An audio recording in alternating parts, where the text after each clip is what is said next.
Hello everyone, welcome to my YouTube channel English literature zone. आज के video में हम लोग एडमंड स्पेंसर की काफ़ी फेमस पोएम या फिर sonnet one day I wrote her name discuss करने वाले हैं, जिसका कि टाइटल सोनेट LXX भी इट मीन सोनेट 75 भी है।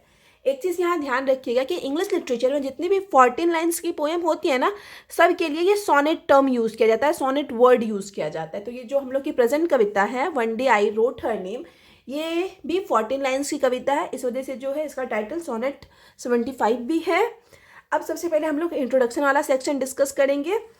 One day I wrote her name is sonnet LXXV it mean 75। One day I wrote her name जो कि सोनेट 75 है, taken from Edmund Spenser Amoretti. इसको लिया गया है एडमंड स्पेंसर के अमेरिटी से। अमेरिटी जो है ना, इटालियन वर्ड है। अमेरिटी एक इटालियन वर्ड है जिसका अर्थ होता है ए लिटिल लव पोएम, मतलब एक छोटी प्रेम से भरी कविता, मतलब जिस कविता में प्रेम के बारे में, लव के बारे में डिस्कस किया गया हो। One of the greatest of Elizabethan sonnet sequence. और ये जो अमेरिटी वर्क है ना, वो एलिजाबेथन सोनेट सीक्वेंस, मतलब एलिजाबेथन पीरियड में जितने भी सोनेट्स लिखी गई, जितने भी सोनेट्स की श्रृंखला आई ना, उन सब में सबसे महान माना जाता है, उन सब में सबसे प्रसिद्ध माना जाता है अमेरिटी वर्क को एडमंड स्पेंसर के। It is dedicated to his second wife Elizabeth Boyle. ये जो अमेरिटी लिखे एडमंड स्पेंसर, ये अपनी सेकेंड वाइफ, दूसरी पत्नी को डेडिकेट किए, समर्पित किए, जिनका की नाम एलिजाबेथ बॉयल है। अमेरिटी वॉज पब्लिश्ड इन 1595। अमेरिटी को जो पब्लिश करवाया गया 1595 में करवाया गया। एंड इट इंक्लूड्स 89 सोनेट्स, और इसमें टोटल 89 सोनेट्स को शामिल किया गया, जिसमें कि सोनेट नंबर 75 हम लोग पढ़ रहे हैं। And A series of short poems, और या फिर हम लोग कह सकते हैं कि इसमें एक श्रृंखला शामिल किया गया है छोटी कविताओं का, कॉल्ड, जिसको कि कहा जाता है एनाक्रियोटिक्स एंड एपिथैल्मियन। ये दोनों टर्म भी याद रखिएगा कि इस सोनेट के सीरीज के लिए एनाक्रियोटिक्स और एपिथैल्मियन टर्म भी यूज किया जाता है। पार्टिकुलरली सोनेट 75, और विशेष रूप से जो हम लोग का सोनेट 75 है, is a traditional love sonnet. ये ट्रेडिशनल लव सोनेट है, पारंपरिक लव सोनेट है। That depicts speaker's attempts to make his true love immortal. इसमें ना स्पीकर के, इस पोएम के वक्ता के अटेम्प्ट को दिखाया गया है, इस पोएम के वक्ता के प्रयासों को दिखाया गया है कि कैसे वक्ता जो है ना कोशिश करते हैं अपने सच्चे प्यार को इमॉर्टल बनाने के, इट मीन्स अमर बनाने। तो उन्हीं प्रयासों को ना इस पोएम के जरिए डिस्क्राइब किया गया है। तो यहाँ पे हम लोग का इंट्रोडक्शन वाला सेक्शन खत्म हो गया। अब हम लोग पोएट के बारे में थोड़ा सा पढ़ेंगे। एडमंड स्पेंसर, जिनका कि जन्म 1552 में हुआ और 1599 में इनकी डेथ हो गई, is one of the greatest poet of Elizabethan era. इनको एलिजाबेथन एरा के जितने भी पोएट हुए उनमें सबसे ग्रेटेस्ट, सबसे महान माना जाता है। He is best known for his epic poem the Fairy queen. और ये जो बेस्ट माने जाते हैं, मेनली जाने जाते हैं अपने epic poem the Fairy queen के लिए। और ये वर्क भी जो है इनका अधूरा ही रह गया था एडमंड स्पेंसर का, which he wrote for Elizabeth one. और ये जो द फेयरी क्वीन लिखे ना एडमंड स्पेंसर, वो एलिजाबेथ वन के लिए लिखे। Spenser was greatly influenced by foreign writers like. Spenser जो थे वो काफ़ी ज़्यादा प्रभावित थे फॉरेन राइटर्स से, जैसे कि एल्स्टो से, टैशो से, होमर, वर्जिल एंड प्लेटो से। Among his world famous works include, उनके वर्ल्ड फेमस विश्व प्रसिद्ध वर्क्स में शामिल है the Fairy Queen, the Shepherd's Calendar, Amoretti, जिससे कि हम लोग का प्रेजेंट सोनेट लिया गया है, and Epithalamion. He was also known for his innovative Spenserian stanza. और वो अपने इनोवेटिव स्पेंसेरियन स्टांजा के लिए भी जाने जाते हैं, इसकी जो कि 9 लाइन्स का होता था। और 9 लाइन्स में स्टार्टिंग का जो 8 लाइन होता था वो आयम्बिक पेंटामीटर में लिखा जाता था, और सबसे आखिरी का जो लाइन था, 9वां लाइन, उसको आयम्बिक हेक्सामीटर में लिखा जाता था। और एडमंड स्पेंसर का जो फेमस वर्क है द फेयरी क्वीन, उसमें एडमंड स्पेंसर स्पेंसेरियन स्टांजा का ही यूज किया। अब आगे हम लोग इस पोएम के स्ट्रक्चर और फॉर्म के बारे में पढ़ेंगे। Sonnet LXXV it mean sonnet 75 जो है, is a traditional Spenserian sonnet. ये ट्रेडिशनल स्पेंसेरियन सोनेट है, ठीक है। याद रखिएगा कि अगर ट्रेडिशनल स्पेंसेरियन स्टांजा पूछेगा तो उसमें सिर्फ 9 लाइन्स होगी, लेकिन जहां भी सोनेट की बात होगी तो वो तुरंत 14 लाइन्स का पोएम हो जाएगा। तो ये क्या है, एक परंपरागत स्पेंसेरियन सोनेट है। Formed by 3 quatrains and A couplet. इसमें 3 क्वार्टरेंस है, 3-4 लाइन का स्टांजा है ऐसे करके, अंत में एक कपलेट है, ठीक है, मतलब 2 लाइन का स्टांजा। इस तरीके से पोएम को डिवाइड किया गया हम लोग का जो प्रेजेंट पोएम है, ठीक है। आखिरी में 2 लाइन है। It has an AB, BC, BC, CD, CD, EE rhyme scheme. मतलब प्रेजेंट पोएम सोनेट 75 में जो राइम स्कीम है वो इस तरीके से है। And written in iambic pentameter, और ये जो कविता है इसको आयम्बिक पेंटामीटर में लिखा गया है। अब हम लोग इस कविता के टाइटल के बारे में पढ़ेंगे। Spenser did not allot individual titles to each of his sonnets. Spenser जो है अपने सारे सॉनेट्स को अलग अलग टाइटल नहीं दिए। He just allotting mathematical numbers to them. वो बस मैथमेटिकल नंबर्स, जैसे कि अभी हम लोग पढ़े LXXV, तो इसी तरीके से बस number wise, mathematical number wise सारे सॉनेट का नाम रख दिया Edmund Spenser. When we mention any of his sonnet, और जब भी हम लोग उनके किसी सोनेट को मेंशन करते हैं, किसी सोनेट के बारे में पढ़ते हैं, बात करते हैं, we have to choose either the number, या तो हम लोग को उस सोनेट का नंबर चूज करना होता है, चुनना होता है, ऑफ इट, और the first line of the poem, या फिर उस पोएम का पहला line as a title use करना होता है। For the present poem sonnet LXXV और अमेरिटी LXXB, ठीक है, अमेरिटी LXXV भी यूज किया जाता है इसके लिए, तो ये चीज़ भी ध्यान रखिएगा, कंफ्यूज मत होइएगा। तो हम लोग का जो प्रेजेंट सोनेट है, sonnet number 75, the first line, इसका जो फर्स्ट लाइन है, one day I wrote her name upon the strengths serve as a title, तो पोएम का जो पहला लाइन है उसी को टाइटल के रूप में यूज कर लिया गया है। स्पेसिफिक कोई टाइटल नहीं दिए हुए हैं एडमंड स्पेंसर, बस वो मैथमेटिकल नंबर्स का यूज किए हुए हैं अपने सोनेट में। इस तरह से क्लियर हो गया कि एडमंड स्पेंसर जो है अपने सारे सोनेट्स का जो टाइटल दिए हुए हैं ना, वो मैथमेटिकल टर्म में दिए हुए हैं, मतलब सोनेट 1 से लेके 89 तक नंबर दिए हुए हैं, या फिर जितना भी पोएम लिख रखे हैं ना, सबके पहले लाइन को ना टाइटल के रूप में यूज किया जाता है। ठीक है, तो यहाँ टाइटल के बारे में क्लियर हो गया, समझ में आ गया होगा आपको कि कैसे इसका टाइटल लिया गया। अब हम लोग इसके थीम्स के बारे में, विषय के बारे में पढ़ेंगे। The sonnet LXXV, it mean sonnet 75, addresses a number of issue. इसमें ढेर सारे इशू के बारे में, ढेर सारे मुद्दों के बारे में बात किया गया है, including the transience of love. इसमें लव का ट्रांजियंस, इट मीन्स प्यार कितना क्षणभंगुर होता है, फ्रजाइल होता है, क्षणिक होता है, वो दिखाया गया है। द इनएविटेबिलिटी ऑफ डेथ, साथ ही साथ मृत्यु की अनिवार्यता भी दिखाई गई है, मतलब मृत्यु अनिवार्य, इसको टाला नहीं जा सकता, तो ये वाला थीम भी जो है इस पोएम में फॉलो किया गया है। The speaker is writing about his lover, जो इस पोएम के वक्ता है वो अपने लवर के बारे में लिख रहे हैं, and his feelings for her, और वक्ता अपने लवर के बारे में क्या अनुभव करते हैं ना, वो बता रहे हैं इस पोएम के जरिए। So the theme of love is central to the poem, इसलिए जो थीम ऑफ लव है, प्यार वाला जो विषय है ना, वो इस पोएम का सेंट्रल है, इट मीन्स इस पोएम का मेन विषय है। The theme of mortality is also central to the poem, और ये जो मोर्टैलिटी वाला थीम है, इट मीन्स मृत्यु वाला जो थीम है ना, वो भी इस पोएम का सेंट्रल है, इट मीन्स मेन विषय है।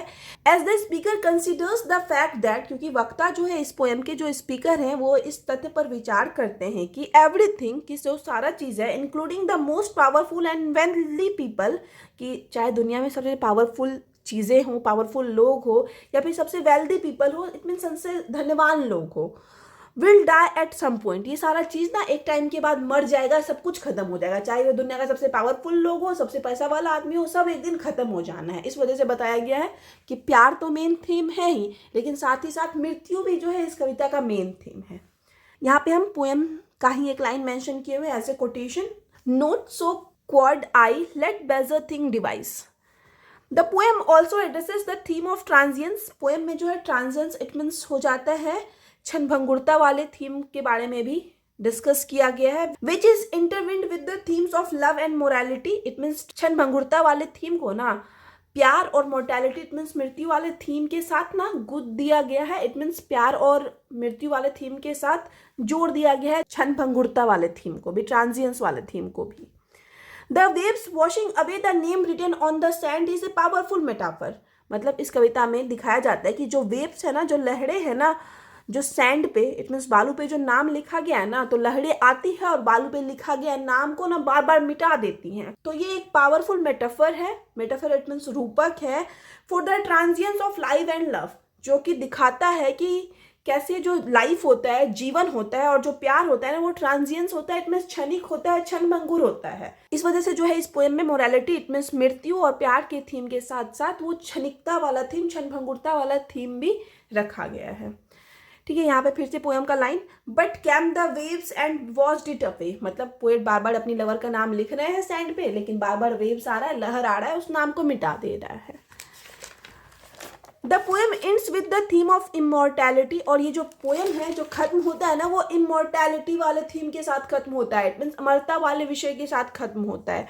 The speaker suggest that by immortalizing his lover's memory in his poetry, मतलब यहाँ पे अपने पोइट्री में, अपनी कविताओं में अपने लवर के मेमोरी को अमर करने के बाद, मतलब अपने लवर के बारे में लिखते हैं पहले तो ऑथर अपनी कविता में। इससे क्या हुआ कि वो जो स्पीकर की वक्ता की लवर थी उसकी यादें अमर हो गई कविता के माध्यम से। ये कविता तो कंटिन्यू चलता रहेगा सदियों तक, तो इस तरह से स्पीकर के लवर की यादें भी सदियों तक कंटिन्यू रहेगी। तो स्पीकर क्या किया, अपने कविता के माध्यम से लवर के याद को, लवर की मेमोरी को इमॉर्टलाइज कर दिए, इट मीन्स अमर कर दिए।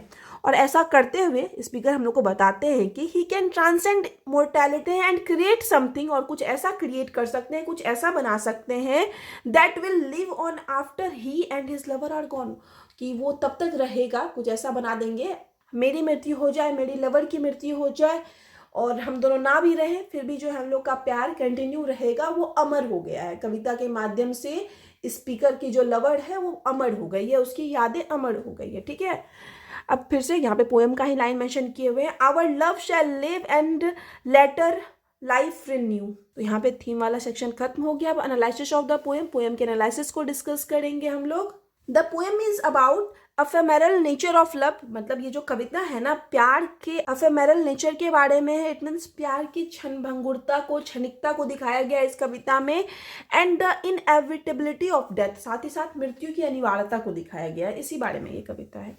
The speaker rights his lover's name in the sand, speaker क्या कर रहे हैं, सैंड पे, इट मीन्स बालू पे अपनी लवर का नाम लिख रहे हैं, मतलब स्पीकर और स्पीकर की जो लवर है ना दोनों बीच के किनारे हैं, समुद्र तट के पास है, और स्पीकर प्यार में पूरे एकदम रोमांटिक माहौल में है और लिख रहे हैं अपने लवर का नाम बालू पे, सैंड पे। But the waves wash it away, लेकिन जो लहरें हैं वो आती है और स्पीकर के लवर के नाम को मिटा देती है। He wrote his बिलवेड्स name second time, और स्पीकर क्या किया, फिर से दूसरी बार अपने लवर का नाम लिखे बालू पे, सैंड पे।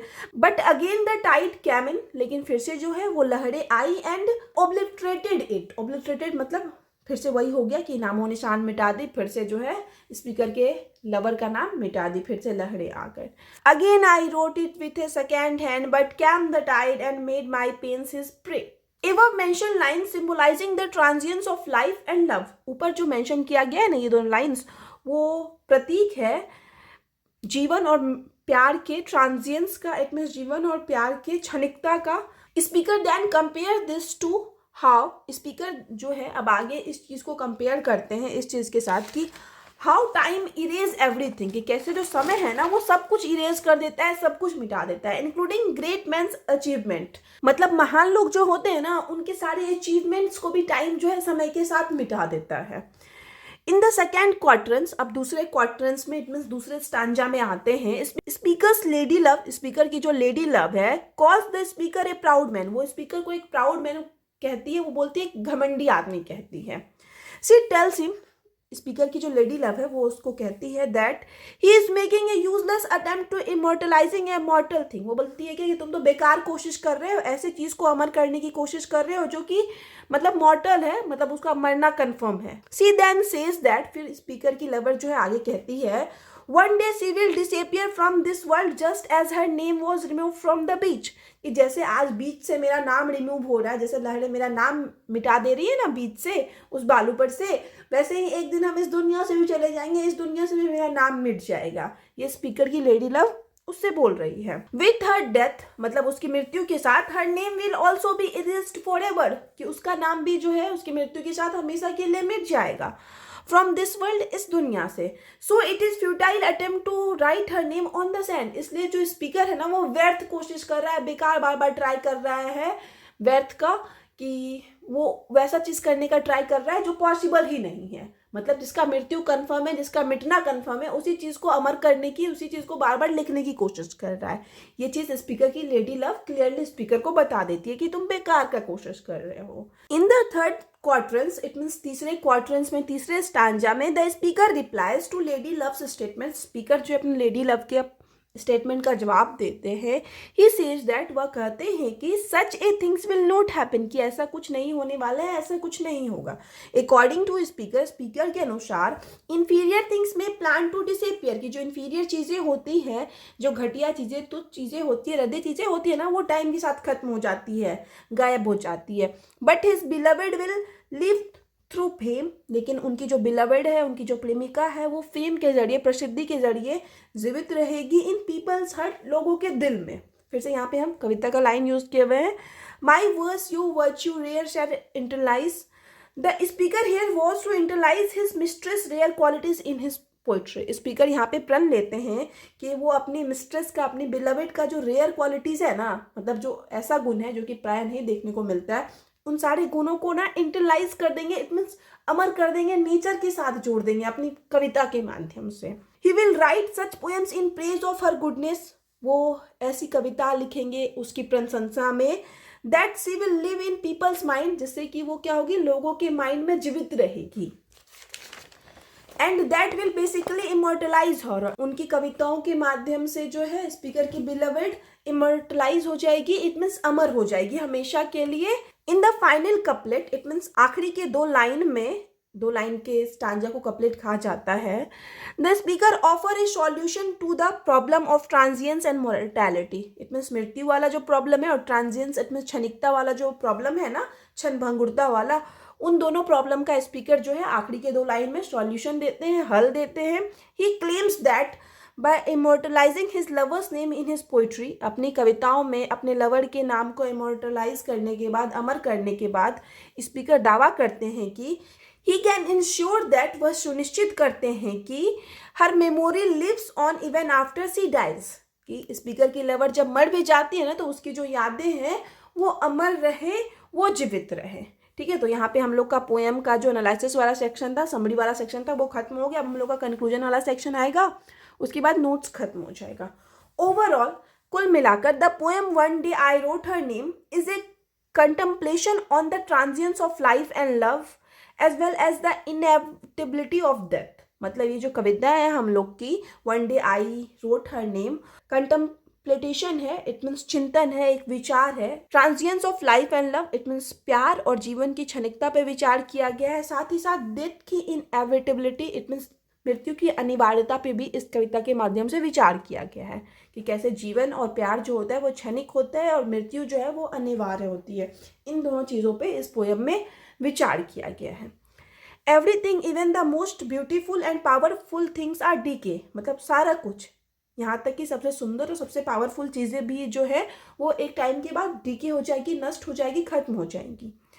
Speaker also implies that, speaker यहाँ पे ये भी संकेत देते हैं, मतलब स्पीकर के कहने का यहाँ पे ये भी तात्पर्य है कि bye immortalizing his lover's memory, अपने लवर्स की यादों को अमर करने के बाद, he can transcends the limitation of mortality and create something that will live on after he and his lover gone. मतलब स्पीकर बताते हैं अपने लवर के नाम को अमर करने के बाद वह कुछ ऐसा कर सकते हैं जिससे जो मोर्टैलिटी वाला जो लिमिटेशन है, मृत्यु वाला जो सीमा है ना, उसके पड़े जा सकते हैं, और ऐसा कुछ क्रिएट कर सकते हैं जिससे कि जब स्पीकर और स्पीकर की जो लवर है दुनिया में नहीं रहेंगी ना, फिर भी जो स्पीकर की लवर का नाम और उनका नाम अमर रहेगा। मतलब वो बता रहे हैं ना कि हम जो ये काम किए हैं ना, वो लिमिटेशन के पड़े है, सीमा के पड़े है, अपने प्यार को अमर कर दिया, जो कि पॉसिबल नहीं है, किसी की यादों को अमर कर देना, किसी इंसान को अमर कर देना। तो स्पीकर यहाँ पे मतलब थोड़ा प्राउड वाला भी फीलिंग रखते हैं कि हम ऐसा काम करके दिखाए हैं जो मोर्टैलिटी वाले लिमिटेशन के पड़े हैं।